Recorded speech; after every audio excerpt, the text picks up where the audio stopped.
तुलसी विवाह और भीष्म पंचक व्रत की विधि एवं महिमा। ब्रह्मा जी कहते हैं, कार्तिक शुक्ला नवमी को द्वापर युग का प्रारंभ हुआ है, अतः वह तिथि दान और उपवास में क्रमशः पूर्वाह्न व्यापिनी तथा पराह्न व्यापिनी हो तो ग्राह्य है। इसी तिथि को नवमी से एकादशी तक मनुष्य शास्त्रोक्त विधि से तुलसी के विवाह का उत्सव करे तो उसे कन्यादान का फल होता है। पूर्व काल में कनक की पुत्री किशोरी ने एकादशी तिथि में संध्या के समय तुलसी की वैवाहिक विधि संपन्न की। इससे वह किशोरी वैधव्य दोष से मुक्त हो गई। अब मैं उसकी विधि बतलाता हूं। 1 तोला सुवर्ण की भगवान विष्णु की सुंदर प्रतिमा तैयार करावे, अथवा अपनी शक्ति के अनुसार आधे या चौथाई तोले की ही प्रतिमा बनवा ले। फिर तुलसी और भगवान विष्णु की प्रतिमा में प्राण प्रतिष्ठा करके स्तुति आदि के द्वारा भगवान को उठावे।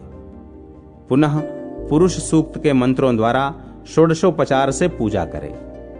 पहले देश काल का स्मरण करके गणेश पूजन करे, फिर पुण्याह वाचन कराकर नांदी श्राद्ध करे। तत्पश्चात वेद मंत्रों के उच्चारण और बाजे आदि की ध्वनि के साथ भगवान विष्णु की प्रतिमा को तुलसी जी के निकट लाकर रखे। प्रतिमा को वस्त्रों से आच्छादित किए रहे। उस समय भगवान का इस प्रकार आवाहन करे, आगच्छ भगवन् देव अर्चयिष्यामि केशव, तुभ्यं दास्यामि तुलसीम सर्व काम प्रदो भव। भगवान केशव, आइए देव, मैं आपकी पूजा करूंगा, आपकी सेवा में तुलसी को समर्पित करूंगा।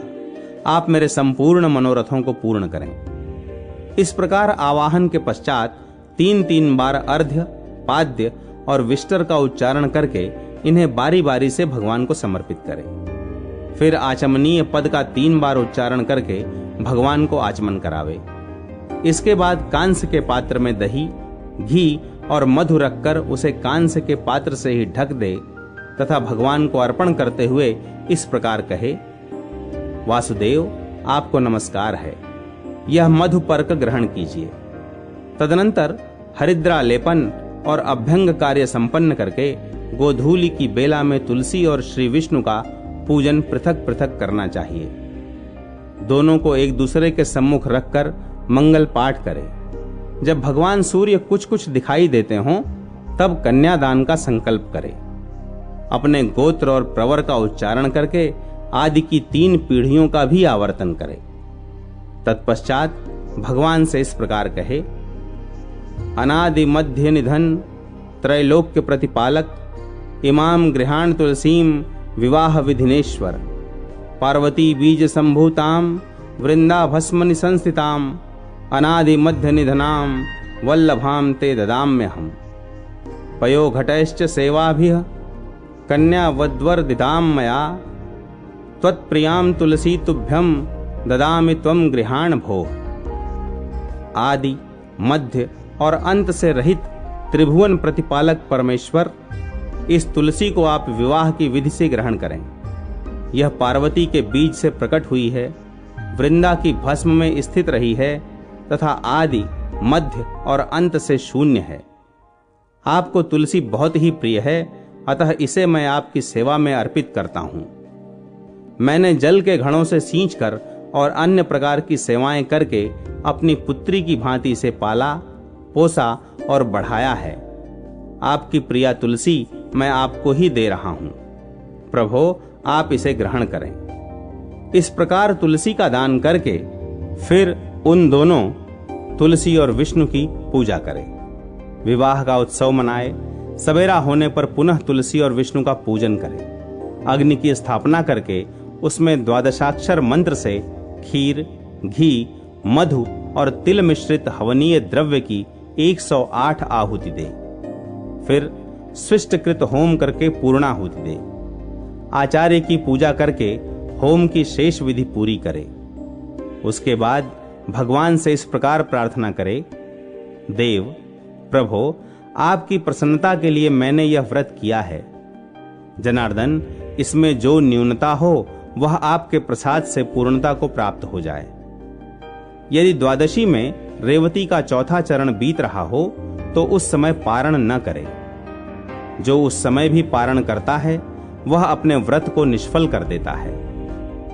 भोजन के पश्चात तुलसी के स्वतः गल कर गिरे हुए पत्तों को खाकर मनुष्य सब पापों से मुक्त हो जाता है। भोजन के अंत में ऊख, आंवला और बेर का फल खा लेने से उच्छिष्ट दोष मिट जाता है। तदनंतर भगवान का विसर्जन करते हुए कहे, भगवान आप तुलसी के साथ वैकुंठ धाम में पधारें।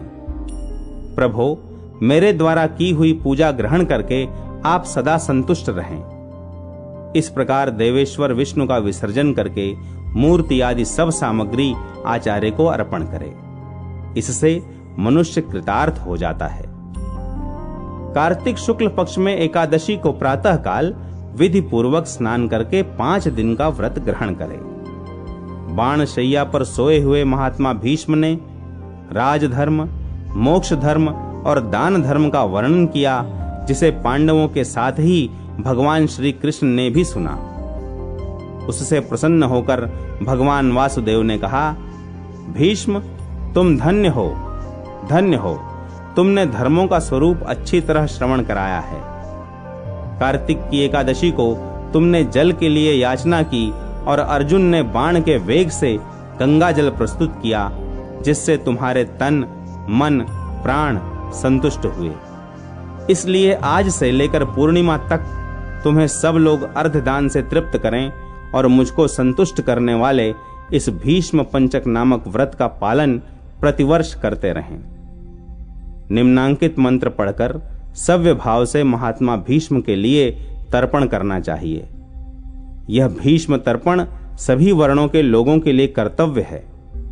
मंत्र इस प्रकार है, सत्यव्रताय शुचये गांगेयाय महात्मने भीष्मायैतद् ददाम्यर्ध्यमा जन्म ब्रह्मचारिणे। आजन्म ब्रह्मचर्य का पालन करने वाले परम पवित्र सत्य व्रत परायण गंगा नंदन महात्मा भीष्म को मैं यह अर्घ्य देता हूं। जो मनुष्य पुत्र की कामना से स्त्री सहित भीष्म पंचक व्रत का पालन करता है, वह वर्ष के भीतर ही पुत्र प्राप्त करता है। जो भीष्म पंचक व्रत का पालन करता है, उसके द्वारा सब प्रकार के शुभ कृत्यों का पालन हो जाता है। यह महापुण्यमय व्रत महापातकों का नाश करने वाला है। अतः मनुष्यों को प्रयत्न पूर्वक इसका अनुष्ठान करना चाहिए। इसमें भीष्म जी के लिए जलदान और अर्घदान विशेष यत्न से करना चाहिए। जो नीचे लिखे मंत्र से भीष्म जी के लिए अर्घदान करता है, वह मोक्ष का भागी होता है।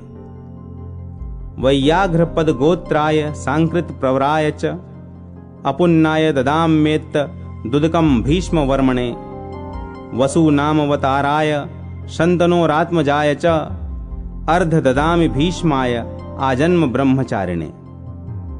जिनका व्याघ्र पद, गोत्र और सांकृत प्रवर है, उन पुत्र रहित भीष्म वर्मा को मैं यह जल देता हूं। वसुओं के अवतार शंतनु के पुत्र आजन्म ब्रह्मचारी भीष्म को मैं अर्घ देता हूं। पंचगव्य सुगंधित चंदन के जल, चंदन, उत्तम गंध और कुमकुम के द्वारा भक्ति पूर्वक सर्व पापहारी श्री हरि का पूजन करे। कर्पूर और खस मिले हुए कुमकुम से भगवान गरुड़ ध्वज के अंगों में लेप करे। सुंदर पुष्प एवं गंध, धूप आदि के द्वारा भगवान की अर्चना करे।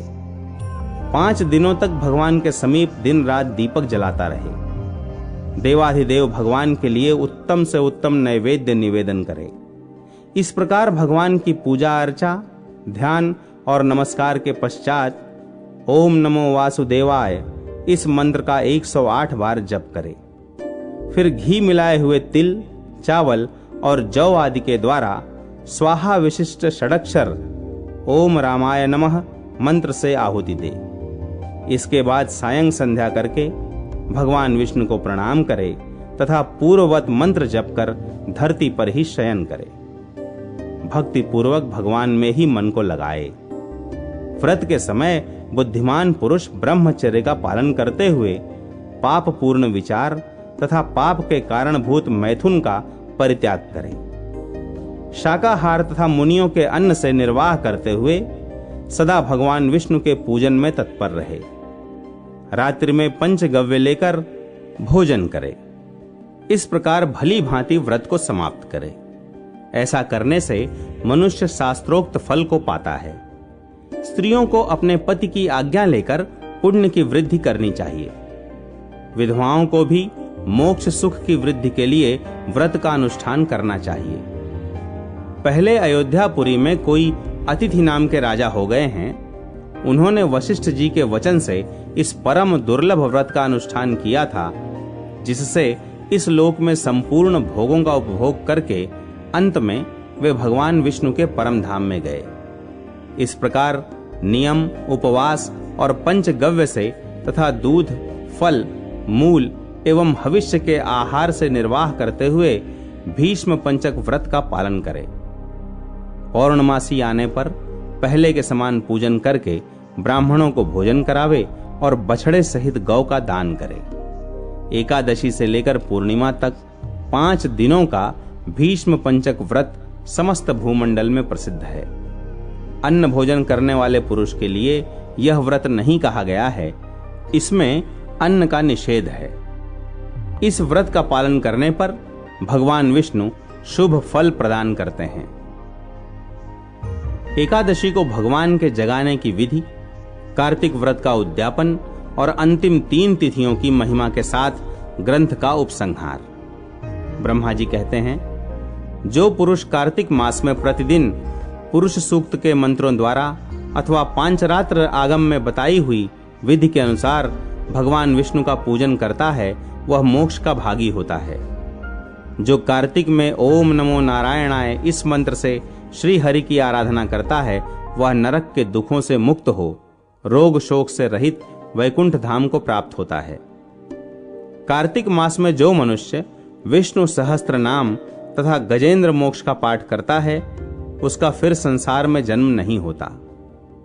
सुव्रत जो कार्तिक मास में रात्रि के पिछले पहर में भगवान की स्तुति का गान करता है, वह पितरों सहित श्वेत द्वीप में निवास करता है।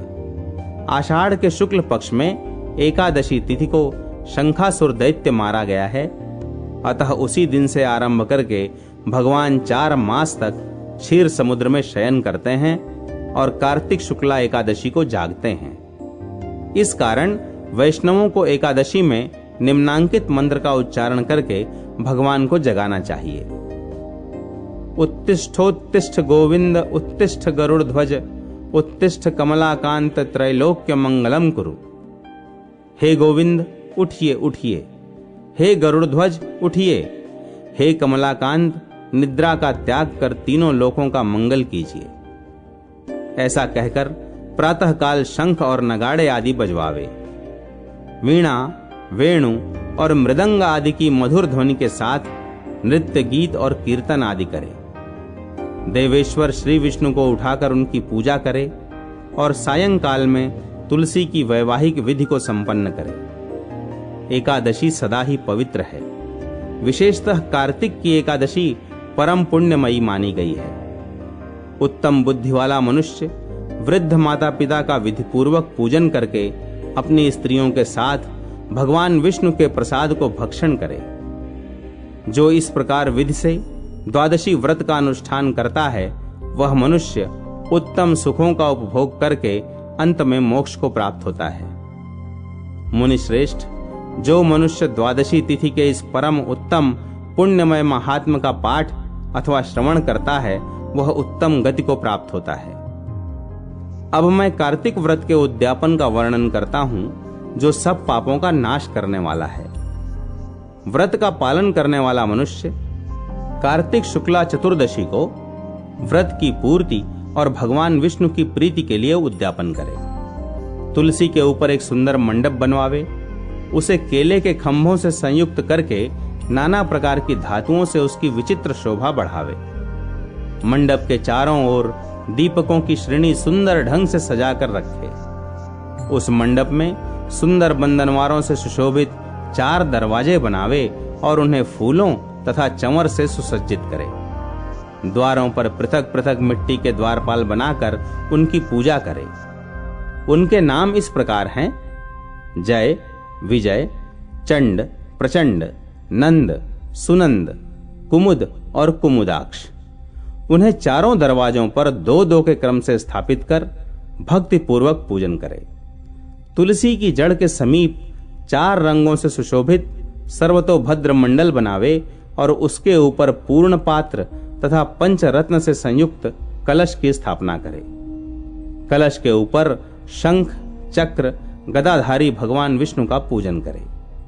भक्ति पूर्वक उस तिथि में उपवास करे तथा रात्रि में गीत, वाद्य, कीर्तन आदि मंगलमय आयोजनों के साथ जागरण करे। जो भगवान विष्णु के लिए जागरण करते समय भक्ति पूर्वक भगवत संबंधी पदों का गान करते हैं, वे सैकड़ों जन्मों की पाप राशि से मुक्त हो जाते हैं। उसके बाद पूर्णमासी में एक सपत्नीक ब्राह्मण को निमंत्रित करे। प्रातःकाल स्नान और देव पूजन करके वेदी पर अग्नि की स्थापना करे और अतो देव इत्यादि मंत्र के द्वारा देवाधिदेव भगवान की प्रीति के लिए तिल और खीर की आहुति दे। होम की शेष विधि पूरी करके भक्ति पूर्वक ब्राह्मणों का पूजन करे और उन्हें यथाशक्ति दक्षिणा दे। भगवान द्वादशी तिथि को शयन से उठे, त्रयोदशी को देवताओं से मिले और चतुर्दशी को सबने उनका दर्शन एवं पूजन किया। इसलिए उस तिथि में भगवान की पूजा करनी चाहिए। गुरु की आज्ञा से भगवान विष्णु की सुवर्णमयी प्रतिमा का पूजन करें। इस पूर्णिमा को पुष्कर तीर्थ की यात्रा श्रेष्ठ मानी गई है। नारद कार्तिक मास में इस विधि का पालन करना चाहिए। जो इस प्रकार कार्तिक के व्रत का पालन करते हैं वे धन्य और पूजनीय हैं।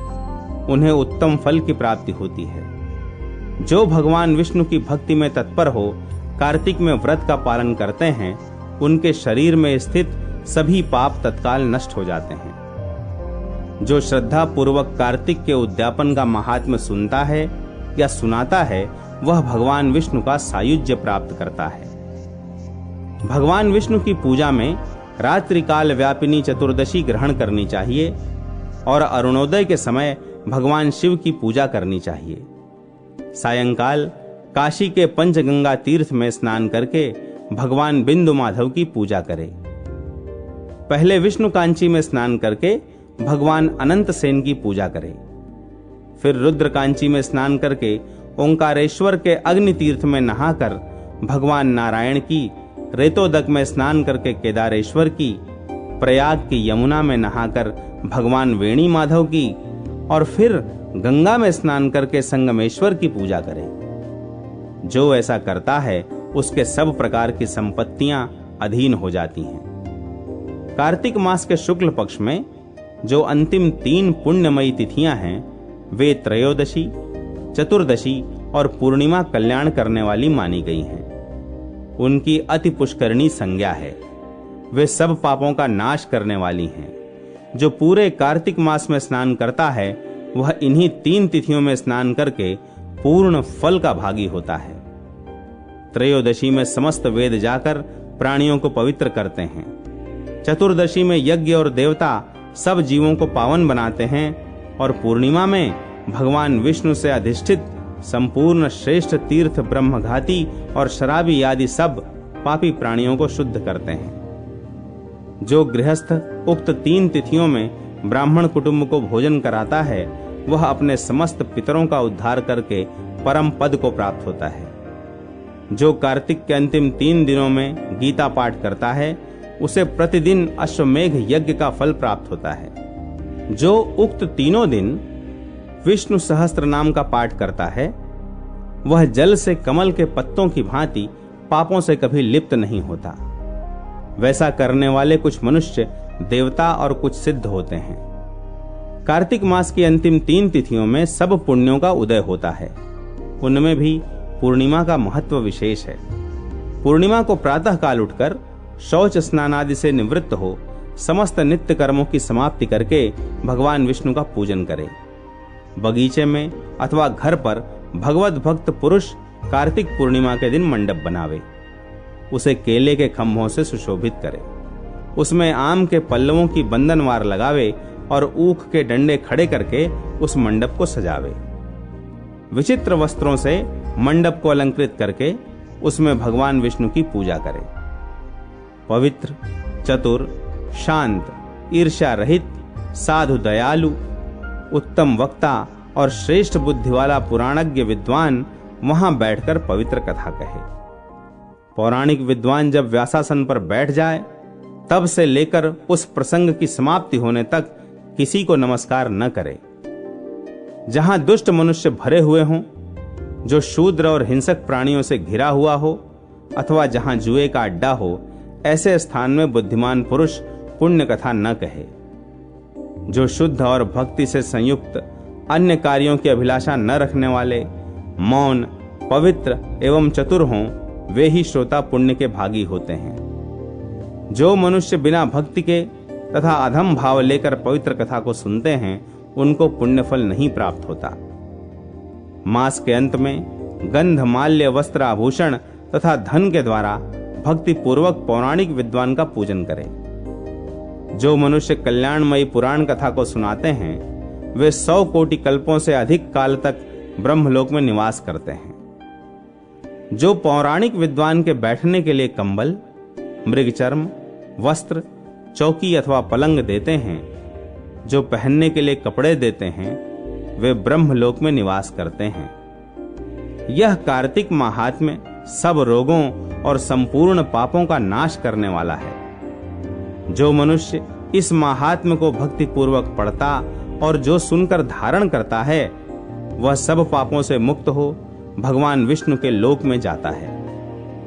जिसकी बुद्धि खोटी हो तथा जो श्रद्धा से हीन हो, ऐसे किसी भी मनुष्य को यह महात्म्य नहीं सुनाना चाहिए। सूत जी कहते हैं, ब्रह्मा जी के मुख से इस प्रकार कार्तिक महात्म्य की कथा सुनकर नारद जी प्रेम में मग्न हो गए। उन्होंने ब्रह्मा जी को बारंबार प्रणाम किया और स्वेच्छानुसार वहां से मार्गशीर्ष मास महात्म्य।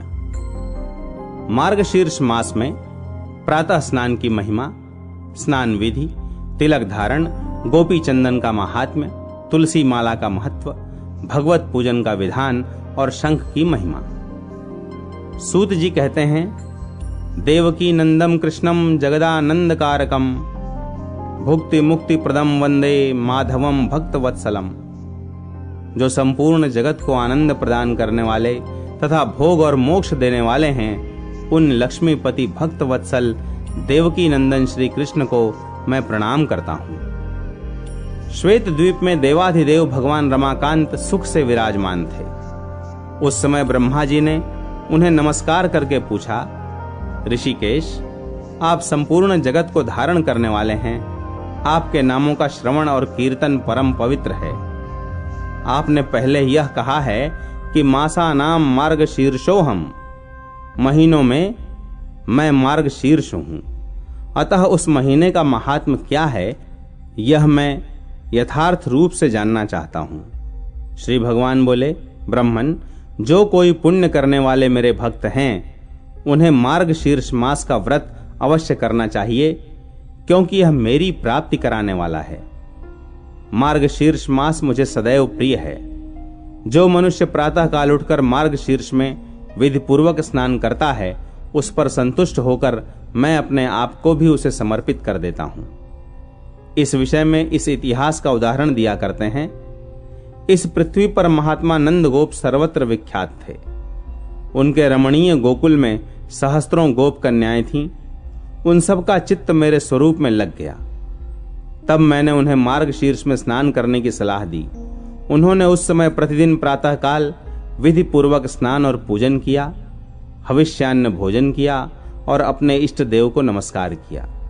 इस प्रकार विधि पूर्वक मार्गशीर्ष व्रत का पालन करने से मैं उन पर बहुत प्रसन्न हुआ और वरदान के रूप में मैंने अपने आप को ही उनके अर्पित कर दिया। अतः सब लोगों को मार्गशीर्ष व्रत की विधि का पालन करना चाहिए। रात्रि के अंत में शयन से उठकर विधि पूर्वक आचमन करके अपने गुरु को नमस्कार करे तथा आलस्य छोड़कर मेरा चिंतन करे। भक्ति पूर्वक सहस्त्र नामों का पाठ एवं कीर्तन करे। फिर मौन होकर गांव के बाहर जाए और विधि पूर्वक मलमूत्र का त्याग करके हाथ मुंह धोवे, यथोचित रीत से कुल्ला करे तथा शुद्ध होकर दंत धावन पूर्वक स्नान करे। स्नान की विधि इस प्रकार है। तुलसी के जड़ की मिट्टी को उसके पत्र के साथ लेकर मूल मंत्र ओम नमो नारायणाय अथवा गायत्री मंत्र के द्वारा अभिमंत्रित करें। मंत्र से ही उस मृत्तिका को अपने अंगों में लगावे और जल में प्रवेश करके अघमर्षण स्नान करे। विद्वान पुरुष उक्त अष्टाक्षर मंत्र से ही तीर्थ की कल्पना करे। ओम नमो नारायणाय इस मंत्र को ही मूल मंत्र कहा गया है। स्नान करते समय निम्नांकित मंत्र से गंगा जी की प्रार्थना करें। विष्णुपाद प्रसूतासी वैष्णवी विष्णु देवता त्राहि नस्त्व मघादस्मादा जन्म मरणांतिकात। गंगे, तुम भगवान विष्णु के चरणों से प्रकट हुई हो, इसलिए वैष्णवी हो। श्री विष्णु ही तुम्हारे देवता हैं। तुम जन्म से लेकर मृत्यु पर्यंत सभी पापों से मेरी रक्षा करो। इस प्रकार 7 बार जप करके हाथ जोड़कर तीर्थ जल को प्रणाम करे और 3, 4, 5 या 7 बार जल में गोता लगावे। तत्पश्चात पूर्ववत मिट्टी को भी अभिमंत्रित करके उससे शरीर में लेप करे तथा नहावे। मृत्तिका को अभिमंत्रित करने का मंत्र इस प्रकार है। अश्वक्रांते रथक्रांते विष्णुक्रांते वसुंधरे मृत्तिके हर में पापम यन्मया दुष्कृतम कृतम। उद्धृतासि वराहेण कृष्णेन शतबाहुना नमस्ते सर्वभूतानां प्रभवारिणि सुव्रते। वसुंधरे, तुम्हारे ऊपर अश्व और रथ चलते हैं। भगवान विष्णु ने तुम्हें अपने पगों से नाप लिया था। मृत्तिके, मैंने जो दुष्कर्म किया है उस मेरे सारे पाप को तुम हर लो। उत्तम व्रत का पालन करने वाली देवी, जैसे अरणि से अग्नि प्रकट होती है उसी प्रकार तुम समस्त प्राणियों की उत्पत्ति का अधिष्ठान हो। तुम्हें सैकड़ों भुजाओं वाले वराहावतारधारी भगवान विष्णु ने एकार्णव के जल से ऊपर निकाला है। तुम्हें नमस्कार है। इस प्रकार स्नान करके विधि पूर्वक आचमन करे और जलाशय के किनारे आकर 2 शुद्ध वस्त्र धारण करे। तत्पश्चात पुनः आचमन करके देवताओं, पितरों तथा ऋषियों का तर्पण करने के बाद खोले हुए वस्त्र को निचोड़े।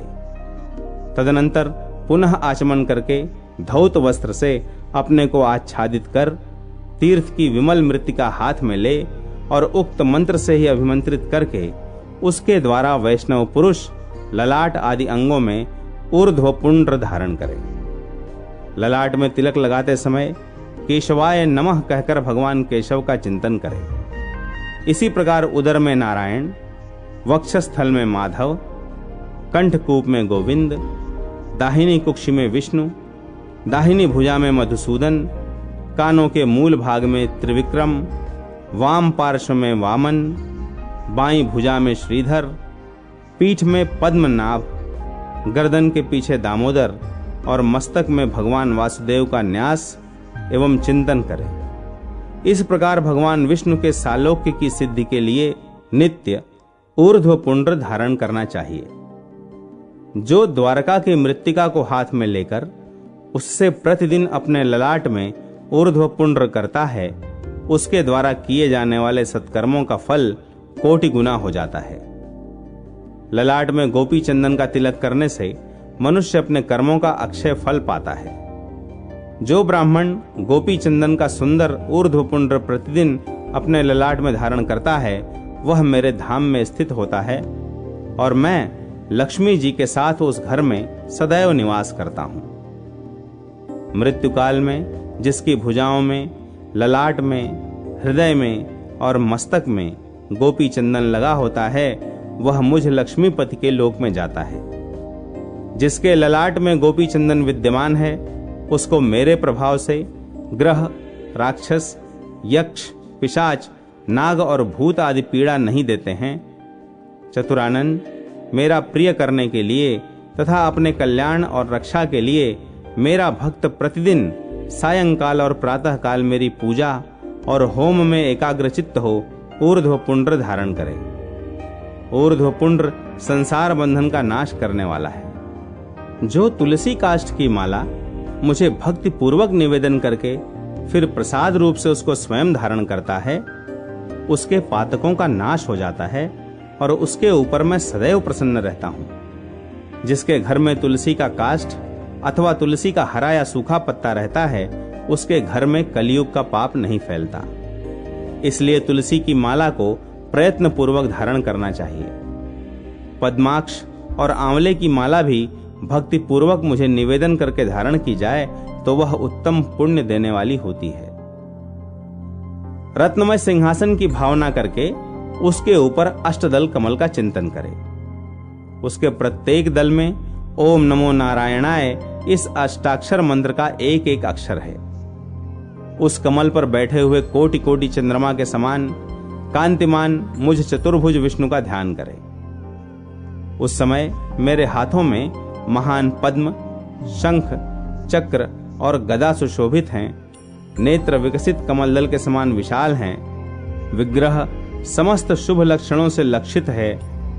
वक्षस्थल में श्रीवत्स चिन्ह और कौस्तुभ मणि शोभा पा रहे हैं। कटि प्रदेश में पीतांबर शोभायमान है। मेरा स्वरूप दिव्य अलंकारों से अलंकृत, दिव्य चंदनों से चर्चित, दिव्य पुष्पों से सुशोभित तथा तुलसी के कोमल दल और वनमाला से विभूषित है। मेरी अंग कांति करोड़ों प्रभातकालीन सूर्यों के सदृश उद्भासित हो रही है। मेरे साथ समस्त शुभ लक्षणों से संपन्न दिव्य रूपा महालक्ष्मी जी भी विराजमान हैं। इस प्रकार मेरा ध्यान करते हुए एकाग्र चित्त हो मेरे मंत्र का यथाशक्ति 1000 या 100 बार जप करें।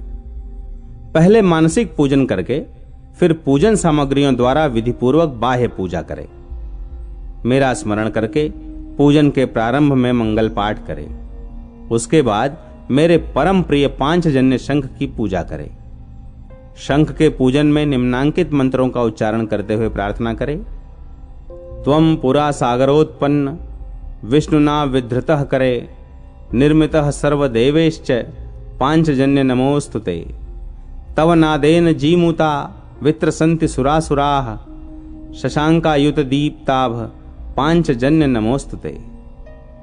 पांचजन्य शंख तुम पूर्व काल में समुद्र से उत्पन्न हुए और भगवान श्री विष्णु ने तुम्हें अपने हाथ में धारण किया तथा संपूर्ण देवताओं ने मिलकर तुम्हें संवारा है। तुम्हें नमस्कार है। तुम्हारी गंभीर ध्वनि से मेघ डर जाते हैं, देवता और असुर थर्रा उठते हैं। तुम्हारी उज्ज्वल आभा 10,000 चंद्रमाओं से भी अधिक उद्दीप्त है। पांचजन्य तुम्हें नमस्कार है। तत्पश्चात सुगंधित तेल से मेरे विग्रह में अभ्यंग करे। फिर कस्तूरी के चंदन से उबटन आदि लगावे। उत्तम गंध से वासित शुभ जल से मंत्रोच्चारण पूर्वक नहलाकर पाद्य, अर्घ्य और आचमनीय अर्पण करे। उसके बाद अन्य सब उपचारों को भी क्रमशः चढ़ावे। पीठ को दिव्य वस्त्र और आभूषणों से अलंकृत करके पुष्पों से उसकी पूजा करे। उसके ऊपर मेरे विग्रह को पधराकर श्रद्धा पूर्वक मेरे लिए वस्त्र, अलंकार और गंध आदि निवेदन करे। खीर तथा पुआ आदि के साथ नाना प्रकार का नैवेद्य भोग लगावे। फिर भक्ति पूर्वक कर्पूर युक्त तांबूल भेंट करे। उत्तम गंध वाले पुष्पों को भक्ति भाव से निवेदन करे। दशांग अथवा अष्टांग धूप देकर अतिशय सुंदर दीप जलाकर रखे। प्रणाम करके आदर पूर्वक स्तुति करे। तदनंतर पलंग पर सुलाकर मंगल अर्घ्य निवेदन करे। द्वादशी अथवा पूर्णिमा को यदि गाय के दूध से मुझे स्नान कराया जाए तो वह बड़े बड़े पातकों का नाश करने वाला है। जो मनुष्य मार्गशीर्ष मास में मुझको मधु और शक्कर से स्नान कराता है वह स्वर्ग से इस लोक में लौटने पर राजा होता है। जो अगहन में मुझे दूध से नहलाता है वह स्वर्ग लोक में चंद्रमा, इंद्र, रुद्र और मरुद गणों पर विजय पाता है। जो उपासक मार्गशीर्ष के महीने में शंख में तीर्थ का जल लेकर उसकी एक बूंद से भी मुझे नहलाता है वह अपने समूचे कुल को तार देता है। जो अगहन मास में भक्ति पूर्वक शंख ध्वनि करके मुझे स्नान कराता है उसके पितर स्वर्ग लोक में प्रतिष्ठित होते हैं। जो शंख में जल लेकर ओम नमो नारायणाय का उच्चारण करते हुए मुझे नहलाता है वह संपूर्ण पापों से मुक्त हो जाता है। नदी, तड़ाग, बावड़ी और कुआं आदि का जो जल शंख में रखा जाता है वह सब गंगा जल के समान हो जाता है। जो वैष्णव मेरे चरणोदक को शंख में रखकर अपने मस्तक पर धारण करता है वह तपस्वी मुनियों में सबसे श्रेष्ठ है। तीनों लोकों में जितने तीर्थ हैं वे सब मेरी आज्ञा से शंख में निवास करते हैं, इसलिए शंख श्रेष्ठ माना गया है। जो शंख में फूल, जल और अक्षत रखकर मुझे अर्घ्य देता है उसे अनंत पुण्य की प्राप्ति होती है। जो वैष्णव मेरे मस्तक पर शंख का जल घुमाकर उससे अपने घर को सींचता है उसके घर में कोई अशुभ नहीं होता है।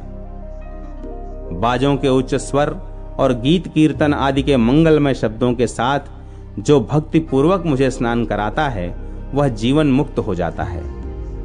भगवान के पूजन में घंटानाद, चंदन, पुष्प, तुलसी दल, धूप और दीप का महात्म्य। श्री भगवान कहते हैं, घंटा सर्ववाद्यमय है, वह मुझे सर्वदा प्रिय है। मेरी पूजा के समय उसे बजाने से मनुष्य 100 कोटि यज्ञों का फल प्राप्त करता है। घंटानाद सदा ही करने योग्य है। विशेषतः मेरी पूजा के समय घंटा अवश्य बजाना चाहिए।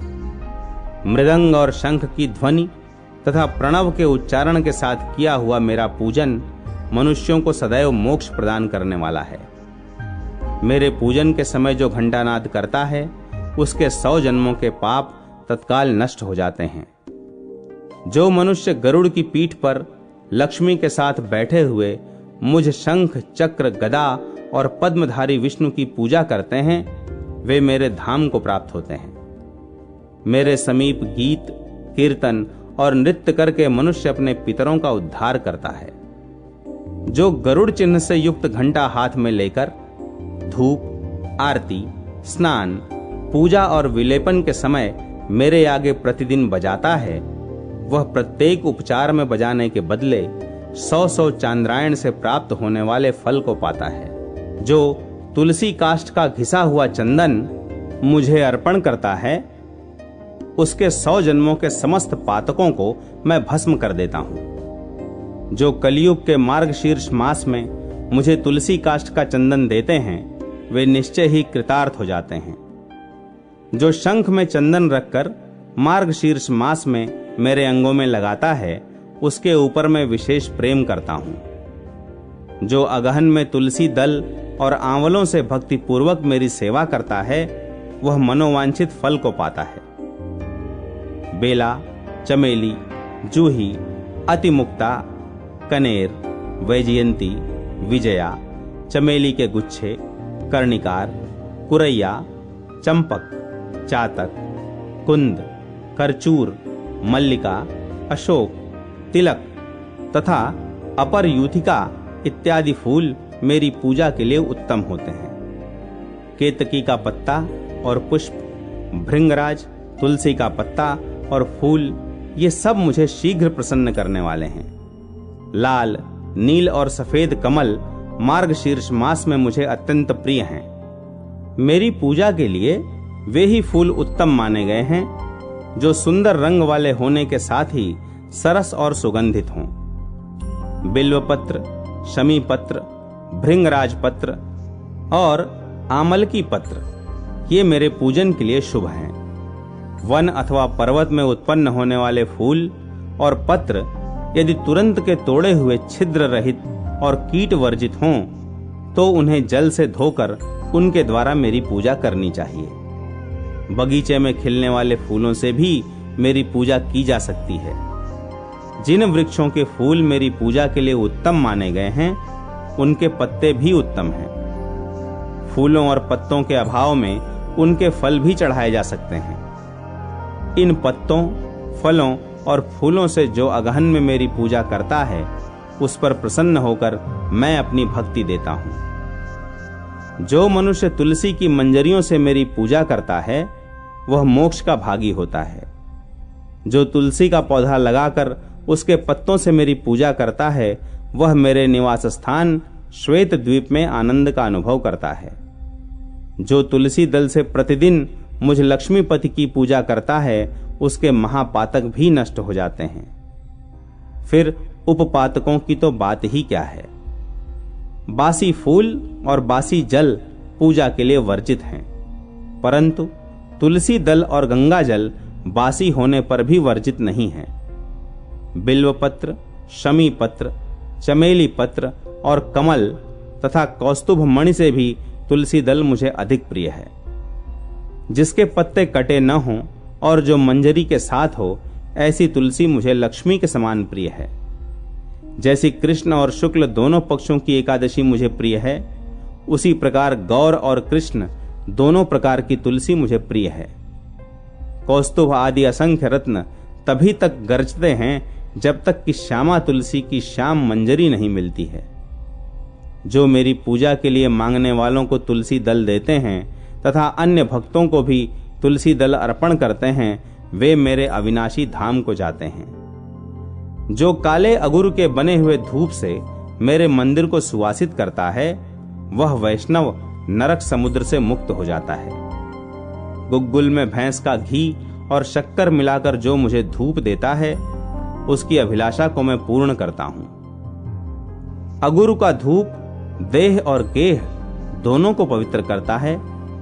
राल का बना हुआ धूप यक्षों और राक्षसों का नाश करता है। चमेली का फूल, इलायची, गुग्गुल, हर्रे, कूट, राल, गुड़, छड़छरीला और वज्रनखी नामक गंध द्रव्य, इनके साथ धूप का संयोग होने से इन सब को दशांग धूप कहते हैं।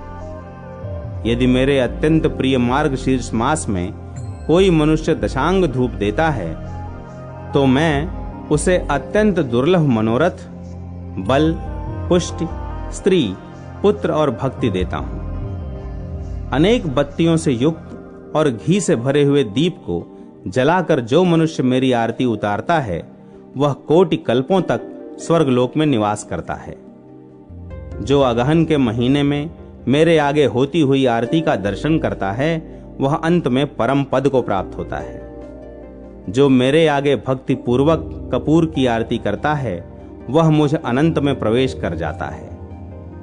जो मंत्रहीन और क्रियाहीन मेरा पूजन किया गया है, वह मेरी आरती कर देने पर सर्वथा परिपूर्ण हो जाता है।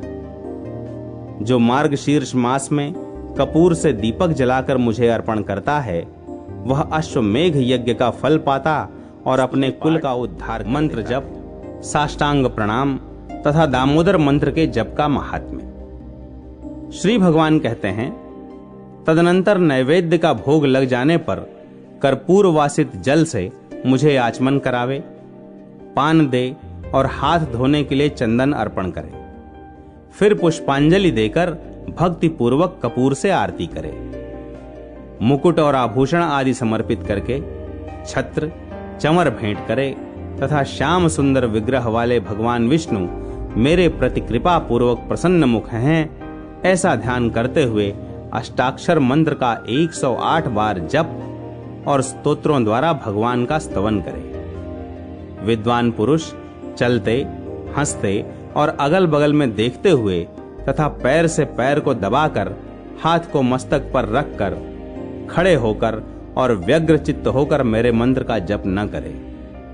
जप के समय तथा व्रत, होम और पूजन आदि में दूसरों से वार्तालाप न करे।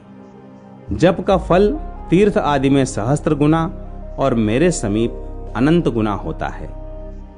इस प्रकार अगहन के महीने में मेरी पूजा करके जो प्रदक्षिणा करता है, वह पग पग पर 7 द्वीपों वाली पृथ्वी की परिक्रमा का पुण्य फल पाता है।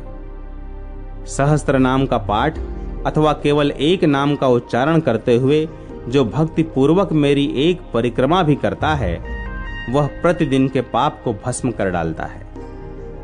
जिसने भक्ति भाव के साथ मेरी 108 बार परिक्रमा की है, उसने उत्तम दक्षिणा वाले संपूर्ण यज्ञों का अनुष्ठान पूरा कर लिया। अब तुम एक गूढ़ रहस्य की बात सुनो। अपने दामोदर नाम से मुझे ऐसी प्रसन्नता होती है कि जिसकी कहीं तुलना नहीं है। गोकुल में जब मैंने दही का मटका फोड़ डाला, तब मैया यशोदा ने मेरी कमर में रस्सी लपेटकर मुझे खूब कसकर ओखली में बांध दिया। तभी से मेरा दामोदर नाम प्रसिद्ध हुआ। जो प्रतिदिन एकाग्र चित्त हो, सूर्योदय काल में पवित्रता पूर्वक दामोदराय नमः इस मंत्र का 3000 जप करता है और 3.5 लाख जप पूरा होने पर उसका उद्यापन करता है, जप के दशांश का हवन, तर्पण और ब्राह्मण भोजन कराता है और इस प्रकार भक्ति पूर्वक इस अनुष्ठान को पूरा करता है, उसे मैं मनोवांछित वस्तुएं देता हूं। दामोदराय नमः इस मंत्र राज का जप करते हुए प्रतिदिन मेरी प्रदक्षिणा और दंड की भांति पृथ्वी पर गिरकर सदैव मुझे साष्टांग प्रणाम करना चाहिए। दोनों हाथ, दोनों पैर, दोनों घुटने, छाती, मस्तक, मन, वाणी और दृष्टि से जो प्रणाम किया जाता है उसे साष्टांग प्रणाम कहते हैं। अपने मस्तक को मेरे चरणों पर रखकर दोनों भुजाओं को परस्पर मिला दे और प्रार्थना करे, हे परमेश्वर, मैं मृत्यु रूपी ग्राह से परिपूर्ण इस संसार समुद्र से भयभीत होकर आपकी शरण में आया हूं, आप मेरी रक्षा करें। फिर मेरे द्वारा दी हुई प्रसाद माला आदि को सादर मस्तक पर चढ़ाकर मेरी पूजा की पूर्ति के लिए इस प्रकार कहे, देव जनार्दन, मैंने मंत्रहीन, भक्तिहीन और क्रियाहीन जो पूजन किया है वह सब आपकी कृपा से परिपूर्ण हो। विष्णु सहस्त्र नाम, भीष्म स्तवराज, गजेंद्र मोक्ष, अनुस्मृति तथा गीता, ये 5 प्रकार के स्तोत्र मुझे अभीष्ट हैं। महाभाग, इन्हें सुनकर मुझे बड़ी प्रसन्नता होती है। जो मनुष्य 1 बूंद भी शालग्राम शिला का जल पी लेता है वह मोक्ष का भागी होता है। जिनके मस्तक पर शालग्राम शिला का चरणोदक है तथा जो उस चरणोदक को पीते हैं उन पर सूतक और मृतक का भी अशौच लागू नहीं होता। मृत्यु काल में जिसको वह चरणामृत दिया जाता है वह भी उत्तम गति को प्राप्त होता है। राजा वीरबाहु के पूर्व जन्म का वृत्तांत एवं एकादशी व्रत और उसका उद्यापन। श्री भगवान कहते हैं, ब्रह्मन, कांपिल्य नगर में वीरबाहु नाम से प्रसिद्ध एक राजा हो गए हैं। वे सत्यवादी, क्रोध पर विजय पाने वाले, ब्रह्मज्ञानी तथा मेरे भक्त थे। उनका स्वभाव बड़ा दयालु था। वे वैष्णवों के भक्त थे और मेरी कथा सुनने में सदा रुचि रखते थे। दानी, विद्वान, क्षमाशील, पराक्रमी, जितेंद्रिय तथा अपनी ही स्त्री से स्नेह रखने वाले थे। उनकी स्त्री पतिव्रता, परम साध्वी तथा मेरी भक्ति में तत्पर रहने वाली थी। अपनी उस रानी के साथ वे समूची पृथ्वी का पालन करते और मेरे सिवा दूसरे किसी देवता को नहीं जानते थे। एक दिन महामुनि भारद्वाज महात्मा वीरबाहु के घर पधारे। उन्हें देखकर राजा ने विधि पूर्वक अर्घ्य दे उनका स्वागत सत्कार किया। अपने ही हाथ से उनके लिए आसन बिछाया और बड़ी भक्ति से प्रणाम करके मुनि के आगे खड़े होकर कहा, ब्रह्मर्षि, आज मेरा जन्म सफल हो गया। परमात्मा भगवान विष्णु मुझ पर बहुत प्रसन्न हैं, जिससे आप जैसे योगीराज ने आज मेरे घर पर पदार्पण किया। आपकी पवित्र दृष्टि पड़ने से आज मैं कोटि कोटि पापों से मुक्त हो गया। भारद्वाज बोले, महाभाग, तुम भगवान विष्णु के भक्त हो। उत्तम प्रजाओं से युक्त वह धरती धन्य है जिसकी तुम रक्षा करते हो। जहां का राजा भगवान विष्णु का भक्त न हो उस राज्य में निवास नहीं करना चाहिए। जंगल और तीर्थ में निवास करना अच्छा है, परंतु वैष्णवहीन राज्य में रहना कदापि श्रेयस्कर नहीं। जहां भगवत भक्त राजा इस पृथ्वी का शासन करता है उस पाप शून्य राज्य को वैकुंठ मानना चाहिए। जैसे मंत्रहीन आहुति, मरे हुए बछड़े वाली गाय का दूध, दशमी विद्या एकादशी, लंबे लंबे केश रखने वाली विधवा तथा स्नान के बिना व्रत, ये सब श्रेष्ठ नहीं माने जाते, उसी प्रकार बिना वैष्णव का राज्य भी अच्छा नहीं है। राजन, मैंने जो तुम्हारी ओर देखा है उससे मेरी दृष्टि सफल हो गई। जो तुम्हारे साथ वार्तालाप करती है वह मेरी वाणी भी आज सफल हो गई। तुम भगवान विष्णु के भजन में तत्पर रहने वाले परम पवित्र राजा हो। मैंने तुम्हारा दर्शन कर लिया। तुम्हारा कल्याण हो, तुम सुखी रहो, अब मैं जाऊंगा। इसी समय महारानी कांतिमती ने भी आकर मुनि श्रेष्ठ भारद्वाज को प्रणाम किया। तब मुनि ने उन्हें आशीर्वाद देते हुए कहा, सुंदरी, तुम सौभाग्यवती और पतिव्रता रहो। शुभे भगवान विष्णु में तुम्हारी अविचल भक्ति हो। तत्पश्चात राजा ने पूछा, मुनिश्रेष्ठ, मैंने पूर्व जन्म में कौन सा पुण्य किया है जिससे मुझे अकंटक राज्य, गुणवान पुत्र, मुझ में मन लगाए रहने वाली परम सुंदरी एवं भगवत भक्त पत्नी आदि की प्राप्ति हुई? मुने, मैं कौन था और मेरी यह स्त्री कौन थी? भारद्वाज ने कहा, राजन, तुम पूर्व जन्म में जीव हिंसा परायण शूद्र थे, नास्तिक, दुराचारी, पर स्त्रीगामी, कृतघ्न, उद्दंड और सदाचार शून्य थे। परंतु तुम्हारी जो यह स्त्री है, यह पूर्व जन्म में भी तुम्हारी ही पत्नी थी। इसके लिए मन, वाणी और क्रिया द्वारा सेवन करने योग्य तुम्हारे सिवा दूसरा कोई नहीं था। यह पतिव्रता नारी निरंतर तुम्हारी ही सेवा में रहती थी।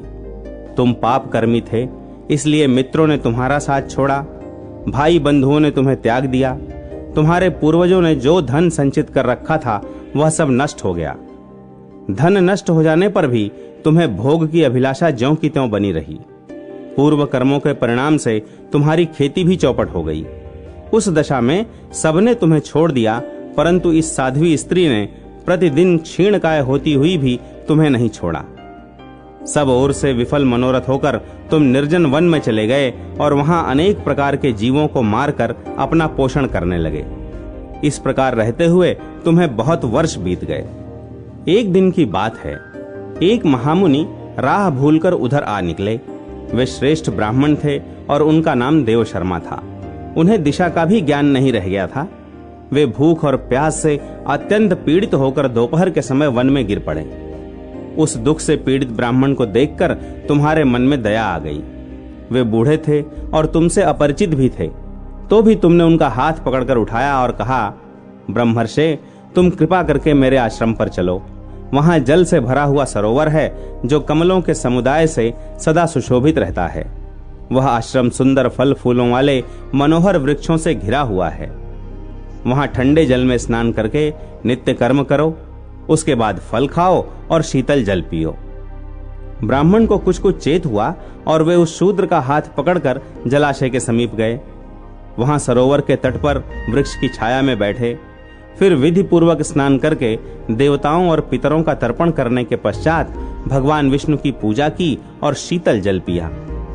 वृक्ष के नीचे आकर जब वे विश्राम करने लगे, तब उस शूद्र ने अपनी स्त्री के साथ आकर मुनि को साष्टांग प्रणाम किया और बड़ी भक्ति से कहा, ब्रह्मर्षे, आप हमारे अतिथि हैं और हम दोनों का उद्धार करने के लिए यहाँ पधारे हैं।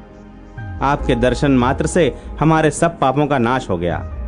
यह कहकर उसने अपनी स्त्री से कहा, प्रिय, इन ब्राह्मण देवता के लिए तुम स्वादिष्ट, कोमल, सरस, पके हुए तथा प्रिय लगने वाले फल अर्पण करो। ब्राह्मण बोले, बेटा, मैं तुम्हें नहीं जानता। पहले तुम अपनी जाति और कुल का परिचय दो, क्योंकि बिना जाने हुए ब्राह्मण के यहां भी भोजन नहीं करना चाहिए। शूद्र ने कहा, द्विज श्रेष्ठ, मैं शूद्र हूं। मेरे दुष्ट बंधुओं ने मुझे त्याग दिया है। वे दोनों इस प्रकार बात कर रहे थे, इतने में ही शूद्र की पत्नी ने ब्राह्मण के आगे फल परोस दिए। ब्राह्मण ने उन फलों को भोजन किया और ठंडा जल पीकर उनका चित्त बहुत प्रसन्न हुआ। वहां सुख पाकर उन्होंने वृक्ष के नीचे विश्राम किया। शूद्र ने भी घर में जाकर अपनी पत्नी के साथ भोजन किया और फिर ब्राह्मण के समीप आकर कहा, मुनिश्रेष्ठ, आप कहां से इस निर्जन वन में आए हैं? ब्राह्मण ने उत्तर दिया, महाभाग, मैं ब्राह्मण हूं और प्रयाग जाना चाहता हूं। अपरिचित मार्ग से चलकर इस भयंकर वन में आ गया हूं। तुमने आज मुझे जीवन दान दिया है, बोलो मैं तुम्हारा क्या उपकार करूं? शूद्र बोला, राजा भीम से सुरक्षित विदर्भ नगरी मेरा निवास स्थान है। मैं महाराष्ट्र प्रांत का रहने वाला हूं। मेरी जाति शूद्र है। मैं सदा पाप में ही लगा रहा। अपने वर्ण धर्म को मैंने छोड़ दिया। फिर बंधुओं ने मुझे त्याग दिया और मैं इस वन में चला आया। यहाँ प्रतिदिन जीव हिंसा करके अपनी स्त्री के साथ जीवन निर्वाह करता हूँ। महामुने, अब इस पातक से मुझे अत्यंत खेद और वैराग्य हो गया है। प्रभो, मुझ पापी के ऊपर कुछ अनुग्रह कीजिए।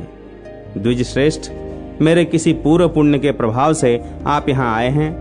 आप कृपा करके ऐसा उपदेश दें जिसके प्रभाव से मुझे अपनी पत्नी के साथ यमराज का दर्शन न करना पड़े। मैं भगवान विष्णु को छोड़कर और कुछ नहीं चाहता।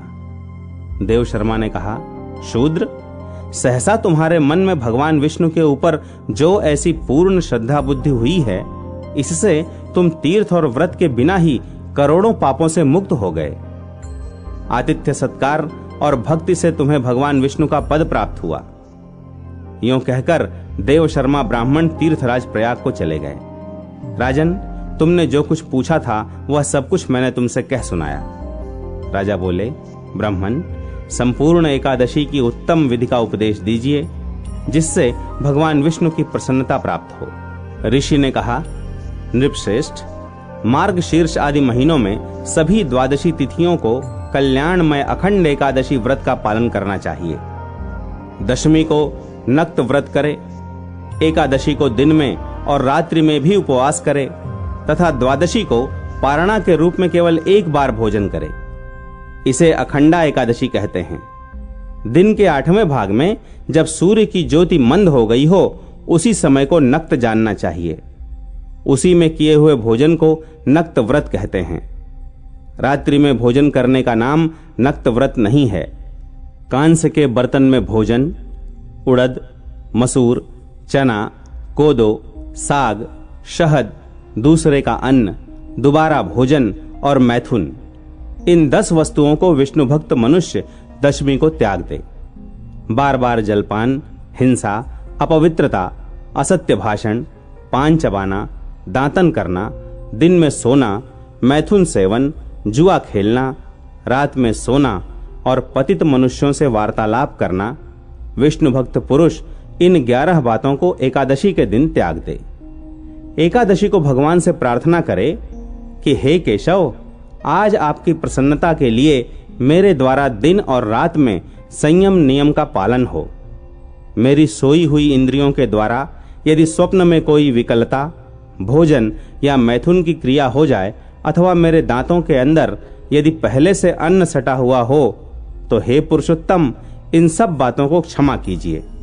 पापों से उपावृत्त होकर जो गुणों के साथ वास किया जाए उसी को उपवास समझना चाहिए। शरीर को सुखा डालने का नाम उपवास नहीं है। पहले कही हुई 10 बातें तथा पराया अन्न, शहद और शरीर में तेल मलना आदि कार्य द्वादशी के दिन विष्णु भक्त पुरुष न करे। फिर द्वादशी आने पर भगवान से इस प्रकार प्रार्थना करे, हे भगवान गरुड़ ध्वज, आज सब पापों का नाश करने वाली पुण्यमयी पवित्र द्वादशी तिथि मेरे लिए प्राप्त हुई है। इसमें मैं पारण करूंगा, आप प्रसन्न होइए। तदनंतर ब्राह्मणों को भोजन कराकर स्वयं भोजन करे। इस विधि से जब तक वर्ष की समाप्ति हो तब तक विद्वान पुरुष एकादशी व्रत करता रहे। वर्ष पूरा होने पर उसका उद्यापन करे। मार्गशीर्ष मास के शुभ शुक्ल पक्ष में एकादशी का उद्यापन किया जाता है। उसमें विधि के जानने वाले 12 ब्राह्मणों को आमंत्रित करके 13वें विधिज्ञ आचार्य को पत्नी सहित आमंत्रित करे। यजमान स्नान करके पवित्र हो श्रद्धा एवं इंद्रिय संयम पूर्वक पाद्य, अर्घ्य और वस्त्र आदि सामग्रियों से आचार्य आदि का पूजन करे। तत्पश्चात आचार्य उत्तम रंगों से चक्र कमल संयुक्त सर्वतोभद्र मंडल बनावे। उस मंडल को श्वेत वस्त्र से आवेष्टित करे। फिर पंच पल्लव तथा पंच रत्न से युक्त कर्पूर और अगुरु के सुगंध से वासित जल पूर्ण कलश को लाल कपड़े से वेष्टित करके उसके ऊपर तांबे का पूर्ण पात्र रखे। साथ ही उस कलश को फूलों की मालाओं से भी आवेष्टित करे और उसे सर्वतोभद्र मंडल के ऊपर स्थापित कर दे। कलश के ऊपर भगवान श्री लक्ष्मी नारायण की स्थापना करे। तदनंतर सर्वतोभद्र मंडल में 12 मासों के अधिपतियों की स्थापना करके अखंड व्रत की पूर्ति के लिए उनका पूजन करना चाहिए। मंडल से पूर्व भाग में शुभ शंख की स्थापना करते हुए कहे, हे पांचजन्य, तुम पहले समुद्र से उत्पन्न हुए, फिर भगवान विष्णु ने तुम्हें अपने हाथों में धारण किया। संपूर्ण देवताओं ने तुम्हारे रूप को संवारा है, तुम्हें नमस्कार है। सर्वतोभद्र मंडल से उत्तर दिशा में हवन के लिए वेदी बनावे और संकल्प पूर्वक वेदोक्त विष्णु संबंधी मंत्रों से हवन करे। फिर भगवान विष्णु की प्रतिमा का स्थापन और पुरुष सूक्त एवं पौराणिक शुभ मंत्रों से उसका पूजन करे। नैवेद्य चढ़ावे, धूप दीप आदि उपहार भेंट करके आरती उतारे। फिर यक्ष कर्दम अर्थात कपूर, अगुरु, कस्तूरी और कंकोल से बनाए हुए अंग लेप से पूजा करके परिक्रमा करे। ब्राह्मणों से स्वस्ति वाचन कराकर नमस्कार करे। उसके बाद ब्राह्मणों को आचार्य आदि क्रम से वैदिक मंत्रों का जप करना चाहिए। जप के लिए पवमान सूक्त, मंडल ब्राह्मण, मधुवाता ऋतायते इत्यादि 3 मंत्र, तेजोसी शुक्रजं वाचम ब्रह्म पवित्रवंतम सूर्यस्य तथा विष्णोर्महसि इत्यादि वैदिक संहितोक्त मंत्र श्रेष्ठ माने गए हैं। जप के अंत में भगवान विष्णु का कलश के ऊपर स्थापन करना चाहिए। सवेरे दिन निकलने पर नीचे लिखे क्रम से हवन करे। यज्ञाग्नि क्रिया परायण पुरुष पहले पात्र स्थापन करके विधि पूर्वक पूजा करने के पश्चात स्तुति करे। उसके बाद अपनी शाखा के गृह्य सूत्र में बताई हुई विधि के अनुसार चरु पूर्वक होम करे। चरु 2 पात्रों में तैयार करे। पुरुष सूक्त के मंत्र से चरु की 16 आहुतियां दे तथा घृत युक्त पायस द्वारा 4 बार श्रेष्ठ आहुति प्रदान करे। उसके बाद प्रादेश मात्र अर्थात अंगूठे से लेकर तर्जनी तक की लंबी 100 पलाश की समिधाएं लेकर उन्हें घी में डुबो दे और इदम विष्णु विंच क्रमे इत्यादि मंत्रों से कर्म की सिद्धि के लिए उनका हवन करे। समिधाओं की 100 आहुति देने के बाद तिल की 200 आहुतियां दे। इस प्रकार वैष्णव होम करके ग्रह यज्ञ प्रारंभ करें। उसमें भी क्रमशः समिधा होम, चरु होम और तिल होम करने चाहिए। तत्पश्चात स्वस्ति वाचन कराकर पूजन करे। फिर ऋत्विजों को दक्षिणा दे और भगवान की प्रसन्नता के लिए ब्राह्मण को एक दूध देने वाली गौ तथा सुंदर बैल दे। तदनंतर ब्राह्मणों को 13 पद दान करे। सपत्नीक आचार्य को वस्त्रों से संतुष्ट करे और धन सहित महादान दे। पारण कर लेने पर रात को ब्राह्मणों को जल से भरे हुए वस्त्र वेष्टित 25 कलश दान करे। अपनी शक्ति के अनुसार व्रत का उद्यापन करना चाहिए। इस प्रकार अखंड एकादशी व्रत का वर्णन किया गया।